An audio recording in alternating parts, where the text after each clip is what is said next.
Hello friend, आज हम इस वीडियो में जानेंगे कि राधा जी का नाम सबसे पहले कृष्ण जी से क्यों लिया जाता है और कृष्ण जी के साथ हमेशा राधा जी का नाम क्यों लिया जाता है।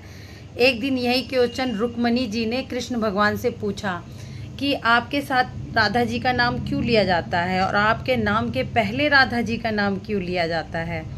तो भगवान कृष्ण ने कुछ नहीं कहा और एक लीला रची।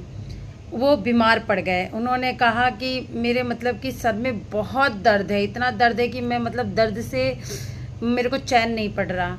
तो उन्होंने कहा कि मैं वैद्य को बुला देती हूँ आपका इलाज करने के लिए। उन्होंने कहा नहीं, मेरे को कोई भी वैद्य सही नहीं कर सकता है, कोई भी डॉक्टर मुझे ठीक नहीं कर सकता है। तो उन्होंने पूछा आप अपना इलाज खुद बता दीजिए उपाय प्रभु जी। उन्होंने कहा कि जो भक्त मुझे प्रेम करता है वो उसकी चरण की धूल ला के मुझे दे दीजिए, मैं अपने माथे पे लगा लूँगा तो मेरा जो कि सर का दर्द ख़त्म हो जाएगा। तो रुक्मणी जी ने कहा कि आपको तो मैं भी बहुत प्रेम करती हूँ, लेकिन मैं अपने चरणों का धूल आपको कैसे दे सकती हूँ, नहीं तो मुझे तो नर्क में भी जगह नहीं मिलेगी। ऐसे ही सभी गोपियों के पास गए। सभी गोपियों ने कह दिया कि कहता है नहीं, हमें तो नर्क में भी जगह नहीं मिलेगी अगर उन्होंने हमारे चरण धूलि को सर पे लगा लिया। जब राधा रानी को पता चला तो उन्होंने अपने चरण की धूली फटाफट देकर भेजी कि कृष्ण जी के सर का दर्द खत्म हो जाए।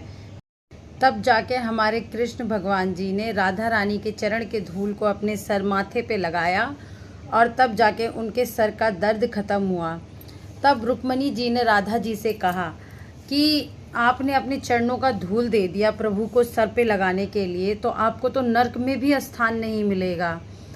तो राधा रानी ने कहा मेरे कृष्ण का दर्द मैं नहीं देख सकती, अपने प्रभु का मैं दर्द नहीं देख सकती, चाहे उसके लिए मुझे नरक में जाना पड़े, चाहे कितनी भी यातनाएं सहनी पड़े, लेकिन मेरे रहते हुए और मेरी चरण धूली के लिए प्रभु को इतना दर्द सहना पड़े। तो रुक्मणी जी को भी एहसास हुआ कि हम अपने बारे में सोच रहे थे। सबसे पहले हमने अपने उद्धार के बारे में, अपने नरक में ना जाने के लिए सोचा, लेकिन राधा का प्रेम इतना निश्चल, इतना मतलब इतना प्रेम है उनका कि उन्होंने आओ सोचा न ताओ सोचा, अच्छे से अच्छे भक्तों ने जवाब दे दिया कि नहीं, हम अपने चरण की धूली प्रभु के माथे पे कैसे लगा सकते हैं।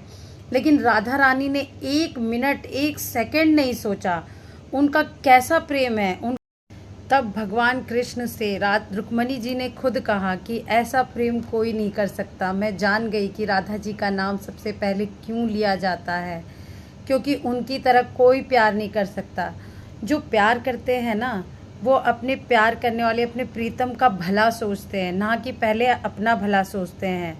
आजकल जो लोग प्रेम करते हैं वो पहले अपना भला सोचते हैं। अगर तुम मेरी नहीं हुई तो लोग उस सामने वाले को दुख देना लगते हैं कि तुम मेरी नहीं हुई तो तुम्हारे ऊपर एसिड डाल देते हैं या तुम्हारे साथ कुछ बुरा करते हैं। लेकिन जो प्रेम होता है ना, वो इस प्रकार का होता है जो राधा रानी जी ने भगवान श्री कृष्ण से किया है। तो आज के बाद आप लोगों को पूछना नहीं पड़ेगा कि राधा रानी जी का नाम क्यों लिया जाता है श्री कृष्ण जी से पहले, क्योंकि ये क्वेश्चन रुक्मणी जी ने पूछा था और उन्हें समझ में आ गया कि उनके जैसा प्यार कोई नहीं कर सकता। अगर आप अपने प्रियतम से प्रेम करते हैं तो इस प्रकार